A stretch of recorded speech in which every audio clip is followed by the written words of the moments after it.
You ain't the girl that you used to be. You ain't. Hey, how you doing? How your day going? Good people. Hey, y'all, what's up? Good morning, good afternoon, good evening, whenever this reaches you. Okay, so look, today, I just wanted to say, I wanted to give y'all little tips and tricks on how I'm able to travel solo without too many fears. I'm not gonna say I'm just out here like a warrior, although I can be. No, but let me tell y'all. So I'm gonna just give you a quick how I became the traveler that I am. Again, mostly solo.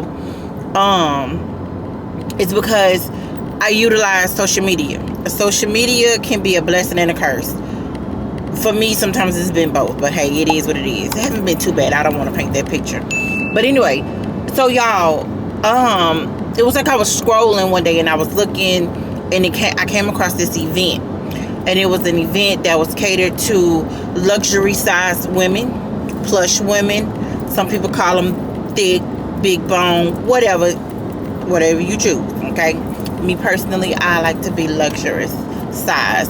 Anyway, so yeah, I ran across that, and when I ran across it, of course I started following the organization, and then I got down in the comments, and then I started commenting like, oh, I'm looking forward to joining this. And I actually was in Houston. I was living in Louisiana.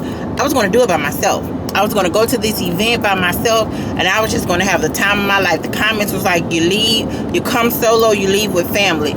Truest statement ever. The truest statement ever. So, boom. Some kind of way I ended up in like the group chat, and got into the group chat, and then some ladies got together and they wanted to get like, a pavilion and all this stuff or whatever. And I expressed interest, and they hit me up, and then we created that group. And y'all, I'm gonna tell you, it started out like maybe 80 people. Excuse me. And then it dwindled down to like 40 people. And then it dwindled down to like 10 of us. Then that got narrowed down to like 4 of us. And after all that got weeded out, it was left with 3 of us. Me and 2 of now my 2 good friends. And then we started traveling. And of course, we different people. So we come from different, we exposed to different things. Hence, that's how it ended up in Phoenix not too long ago. The other one, we was in Tokyo earlier this year. And then I'm going to tell you something else that I do.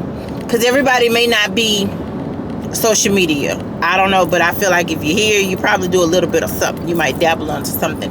Anywho, something else I got coming up. I want to tap into something totally different than what I've been doing, the traveling and whatnot. So what I did was I literally started looking specifically for this new interest that I have. And of course, it took me back down the same road. I hopped into a group, saw an organization, saw some events coming up. I'm making preparations, but I have not committed.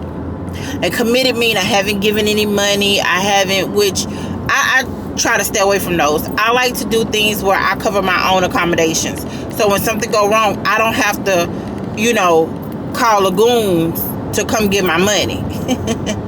No, for real though. I don't like that. Because again, I'm looking at it as solo. Sometimes I'm on social media and I'll see where a group of people that may be of interest to me are taking a trip somewhere. They may be going to Belize. They may be going to Guatemala. They may just be going St. Martin. They might be going to the Virgin Islands. I don't know. If it interests me, then I'll create a trip around that time. And sometimes they'll put like the hotel accommodations, they this, they that. And again, most of those trips you do pay to the organizer or the host, and they cover it.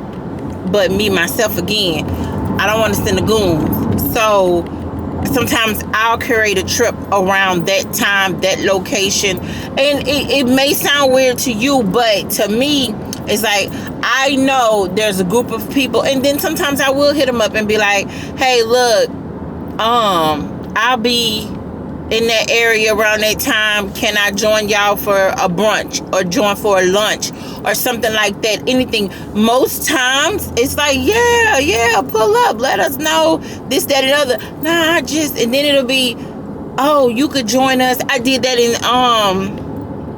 Thailand.